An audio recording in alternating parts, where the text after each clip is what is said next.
May 7, 1945, 21:40 hours. A farmhouse cellar 7 kilometers northeast of Flensburg, Germany, near the Danish border. The room is lit by 2 kerosene lamps. A wooden table stands in the center. Maps are spread across its surface, held flat by stones and an empty ammunition box.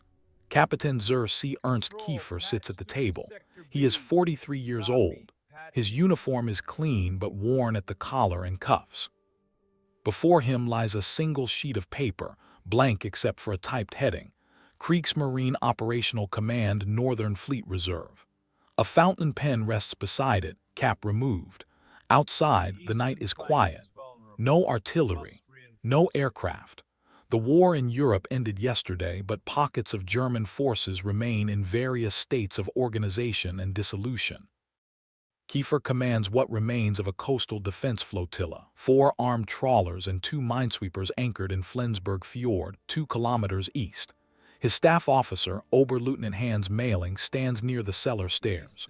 2 radio operators sit at a field communications set in the corner, headphones on, listening to static. No one speaks. Kiefer picks up the pen. He begins to write. He stops after 3 words. He sets the pen down. He does not complete the order. The paper remains largely blank. Kiefer's flotilla had been assigned to the Flensburg area in early April following the evacuation of Kiel. The vessels were elderly, requisitioned fishing boats converted for naval use in 1940 and 1941. They carried light armament, 20 anti-aircraft guns, machine guns, depth charges. Their crews totaled 117 men, a mixture of naval ratings and merchant sailors pressed into service. The flotilla's operational purpose had evaporated weeks earlier. Coastal defense meant nothing when Allied forces controlled the coasts. The vessels remained afloat because fuel was sufficient for minimal operations, and because no order to scuttle had been received. They had anchored in the fjord on April 29, waiting. On May 5, Kiefer received word through naval communication channels that Germany would surrender unconditionally. Admiral Dönitz, operating from Flensburg as the nominal head of what remained of German government, had authorized the capitulation. All German forces were to cease hostilities. Details regarding disposition of naval units were to follow. Those details had not arrived. Kiefer and his flotilla existed in administrative suspension. They were no longer at war, but had received no instruction regarding what came next. Protocol required that naval vessels either surrender to Allied forces at designated locations or be rendered inoperable to prevent capture. The farmhouse cellar served as temporary headquarters. Kiefer had moved his command staff ashore on May 6 to maintain communication with higher authority and to distance himself from the vessels while decisions were made. Radio contact with naval headquarters in Flensburg had been intermittent. The last confirmed message had been received 14 hours earlier. Await instructions. British forces were present in Flensburg and throughout the surrounding area. They had entered the city on May 5. Their posture was organizational rather than combative, accepting surrenders, securing facilities, establishing order. Kiefer had not made contact with British command. He had no orders to do so. Kriegsmarine regulations regarding vessel disposition at war's end were explicit. If surrender to Allied forces was not possible or had not been arranged, commanding officers were authorized to destroy their vessels to prevent them from falling into enemy hands intact. The method varied by vessel type. For small craft, scuttling charges would be placed in engine rooms and magazines. Detonation would ensure total loss. Kiefer had been trained in scuttling procedures at the Naval Academy in Murwick, 5 kilometers from his current position. The process was straightforward. Charges were prepared from available explosives. Crews were evacuated. Fuses were set with sufficient delay to allow personnel to reach shore. The vessels sank in minutes. The doctrine presumed that allowing functional German naval vessels to be captured was unacceptable. Even small craft represented material that could be turned against Germany or used to strengthen enemy capability. Destruction was preferable to transfer. This principle had governed German naval practice since the scuttling of the High Seas Fleet at Scapa Flow in 1919. Kiefer had ordered his engineer officer to prepare scuttling charges on May 6. The work had been completed by evening. Each vessel now contained sufficient explosives to guarantee sinking. The charges were wired to timed fuses. Activation required only the connection of detonators and the setting of timers. The system was ready. Standard procedure called for written orders to be issued for any action affecting multiple vessels. The orders would specify timing, method, and responsible personnel. They would be logged and copies retained. Even in chaotic final days of war, administrative discipline was maintained. Orders were written, signed, and filed. Kiefer had begun drafting the scuttling order at 21:30 hours. The heading was typed. The preamble required only standard language, disposition of vessels per Kriegsmarine directive, authorization under his command authority, execution timeline. He had written similar orders for training exercises. The format was routine. He had written 3 words, "All vessels will." The sentence would conclude with "Commence scuttling operations at 23:00 hours this date." The order would be delivered to the senior officer aboard each vessel. The flotilla would cease to exist by midnight. Kiefer's pen hovers above the paper. The 3 words are visible in the lamplight. All vessels will, the completion is obvious. He has only to continue writing. He does not continue. He sets the pen down beside the paper. He looks at the map spread across the table. Flensburg Fjord is marked in blue. The vessel positions are noted in pencil. Mailing shifts his weight near the stairs. The movement is slight. He does not speak. The radio operators remain motionless, headphones pressed to their ears. The static continues. Kiefer picks up the pen again. He holds it poised above the incomplete sentence. His hand is steady, no visible hesitation, but he does not write. He sets the pen down a second time. He folds his hands on the table. He stares at the paper. Minutes pass. 5, then 10. The sentence remains incomplete. The order is not finished. Mailing glances at his watch. 21:55 hours. If the scuttling is to occur at 23:00 hours, the orders must be delivered within the next 30 minutes. Runners must carry them to the vessels. Crews must prepare. The timeline is tight. Kiefer does not pick up the pen again. He does not complete the order. He sits motionless at the table. The paper remains as it is, 3 words in white space. 22:00 hours. Mailing takes 1 step forward, then stops. He does not ask about the order. Kiefer does not acknowledge him. The silence holds. The radio operators continue their watch. One adjusts his frequency dial, searching for traffic. Naval channels are mostly silent. Occasional transmissions in English, British forces coordinating movements. German signals are rare and fragmentary. Mailing finally speaks. He asks if the order should be prepared for delivery. His voice is neutral, procedural. Kiefer responds that he is considering the matter. No further explanation. Mailing returns to his position near the stairs. The cellar is cool. Condensation forms on the stone walls. One of the lamps flickers, burning low on fuel. Nobody moves to refill it. The light diminishes slightly. Shadows lengthen across the maps. At 22:15 hours, one of the radio operators reports incoming traffic. He listens, transcribes rapidly on a notepad. The message is brief. He hands it to Kiefer. The text reads, "All naval units Flensburg area report status and position to British naval control by 08:00 hours 8 May. Await further instruction. Dönitz command authority." Kiefer reads the message twice. He sets it on the table beside the incomplete order. He does not respond immediately. The message provides no explicit directive regarding scuttling. It instructs units to report to Allied control. The implication is that vessels should remain operational pending transfer. But the message is not a direct order to preserve the vessels. It does not prohibit scuttling. Kiefer retains authority over his flotilla until formal transfer occurs. He could interpret the message as allowing discretion. The scuttling order would not violate the instruction to report. The report would simply state that vessels had been destroyed per standing protocol. Mailing asks whether the scuttling should proceed. Kiefer does not answer. He continues to stare at the two documents, the incomplete order and the newly received message. The clock advances. 22:30 hours.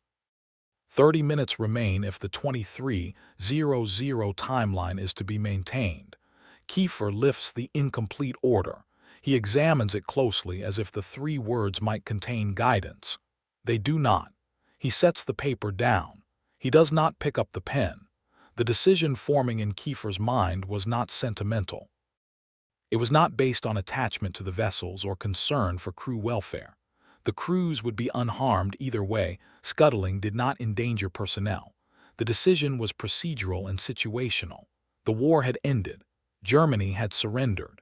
The vessels in Flensburg Fjord posed no threat to anyone. They were obsolete fishing trawlers with minimal armament. Their military value was negligible. Destroying them would accomplish nothing of tactical significance. Kiefer understood that the doctrine requiring scuttling had been formulated under different circumstances. The principle assumed ongoing hostilities or at least contested conditions. It assumed that preventing enemy use of German naval assets served a strategic purpose. That purpose no longer existed. The enemy, now the occupying authority, would take possession of German vessels regardless. Scuttling 4 trawlers would not affect that outcome. The message from Dönitz's headquarters indicated an expectation that units would report to Allied control. While not explicit, the instruction suggested preservation rather than destruction. Following the spirit of that instruction meant keeping the vessels intact. Kiefer could justify that interpretation. There was also the matter of the crews. Once ashore following scuttling, they would be demobilized and sent home, assuming transport could be arranged. If the vessels remained intact, the crews might be retained temporarily for maintenance or transfer operations. That might provide structure and purpose during the chaotic transition to occupation. It was a minor consideration but not irrelevant. Kiefer had no communication with British authorities. He did not know their specific intentions regarding small German naval craft in the area, but sinking the vessels preemptively seemed to serve no one's interest. The British would have to deal with the wrecks. The crews would lose whatever temporary purpose they retained. The act would be destructive without purpose. The decision was not about defiance or compliance. It was about relevance. The scuttling order belonged to a war that had ended. Completing it now felt procedural rather than necessary, following form without substance. At 22:45 hours, Kiefer folded the incomplete order and placed it in his uniform pocket. He did not destroy it. He did not complete it. He instructed mailing to draft a different message, a status report to be delivered to British Naval Control at 08:00 hours as directed. The report would list the flotilla's vessels, their positions, their condition, and their crew complement. Mailing prepared the report. It was completed by 23:10 hours. The scuttling timeline had passed. No orders had been delivered to the vessels. The crews remained aboard, unaware that any decision had been made or unmade. The charges remained in place but unactivated.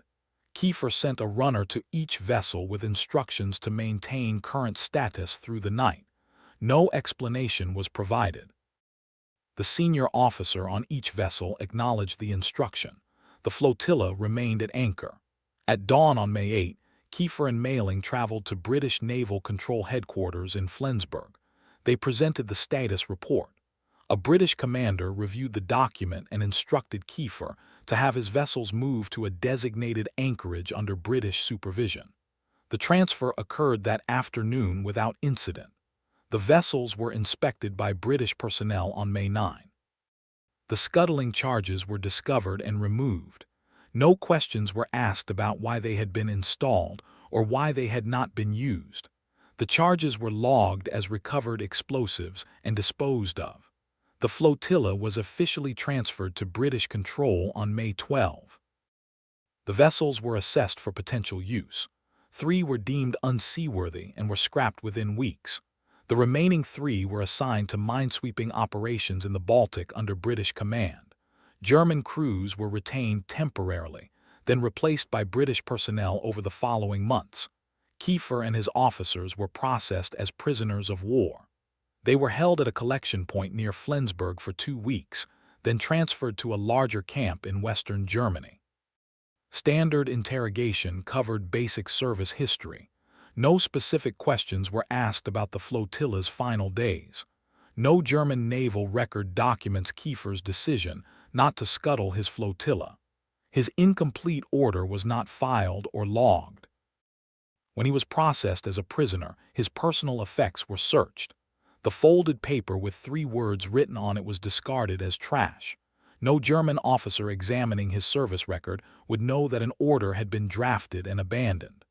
British records note the transfer of 6 German naval vessels in Flensburg Fjord on May 8, 1945. The documentation is administrative. Vessel types, armament, crew numbers, condition assessments. No mention is made of scuttling charges found aboard. Such discoveries were routine during the processing of surrendered German units. Kiefer's crew members were demobilized between June and August 1945. They returned to civilian life in various parts of Germany. Most had no knowledge that scuttling had been considered. They knew only that they had anchored in the fjord, waded through the surrender, and been transferred to British authority. The sequence seemed unremarkable. The 3 vessels retained for minesweeping operated in the Baltic through late 1945 and into 1946. They cleared sea lanes of German and Soviet mines under Allied supervision. The work was dangerous. 2 of the original German crew members volunteered to remain with the vessels during this period. Both survived. The vessels were eventually decommissioned in 1947 and sold for scrap. The incomplete order, the 3 words on a piece of paper, existed only in the moment Kiefer wrote them and the minutes he spent staring at what he had not completed. No copy was made. No witness recorded the content. The order that was written but never delivered left no evidence of its existence. Ernst Kiefer was released from British custody in October 1945. He returned to his family home in Hamburg. The city was heavily damaged. His wife and 2 children had survived the war. He found work in reconstruction, supervising harbor restoration projects. His naval experience made him valuable for marine engineering tasks. He did not speak about his wartime service in detail. When asked, he described his final assignment as administrative, overseeing vessel transfers during the surrender period. This was accurate and sufficient. His family did not press for elaboration. In 1953, Kiefer attended a small reunion of former Kriegsmarine officers in Bremen. Approximately 30 men, mostly junior officers from various decommissioned units. The conversation covered general experiences, shared acquaintances, and post-war adjustments. At one point, discussion turned to the final days of the war and the decisions officers had faced regarding their commands. Several men described scuttling vessels they had commanded. One mentioned destroying a minesweeper in Kiel Harbor on May 3. Another had sunk 2 patrol boats in the Elbe estuary on May 4. They spoke matter-of-factly. It had been procedure. Orders had been followed. Kiefer listened but said nothing about his own flotilla. He did not mention the incomplete order or the decision to preserve his vessels. When asked directly about his final weeks, he stated that his unit had transferred intact to British control. The statement ended the discussion. No one pursued it. Kiefer worked in Hamburg's shipping industry until his retirement in 1968. He maintained minimal contact with former naval colleagues. He died in 1974 at age 72. His personal papers, donated to a maritime museum by his family, contained service records and commendations, but no documents from May 1945. Hans Mailing, Kiefer's staff officer, emigrated to Canada in 1951. He worked as a marine surveyor in Halifax. In a 1969 letter to a German naval history researcher, he mentioned serving under Kiefer during the surrender but provided no specific incidents. He died in 1981. No further correspondence from him exists in archives.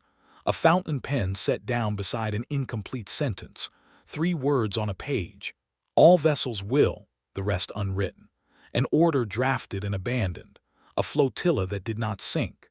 4 armed trawlers and 2 minesweepers remained afloat in Flensburg Fjord through the night of May 7, 1945.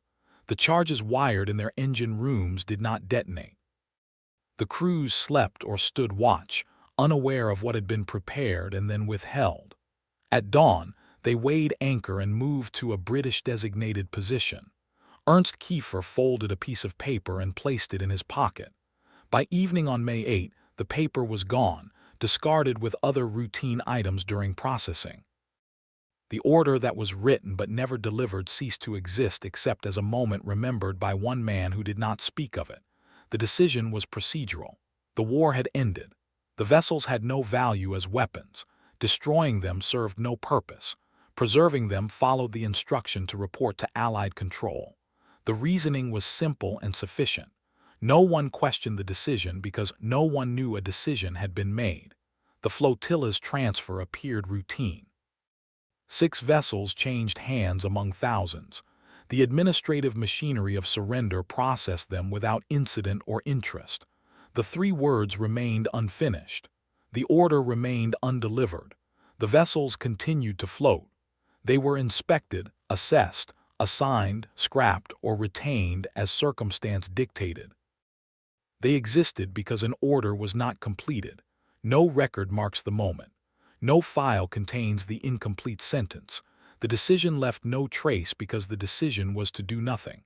In a war's final hours, surrounded by collapse and chaos, one officer set down his pen and allowed silence to stand where an order might have been. The paper is gone. The vessels are gone. The flotilla dissolved into history without drama. The command that was written but never delivered exists now only as absence, words not written, actions not taken, vessels not sunk. Silence where procedure expected noise.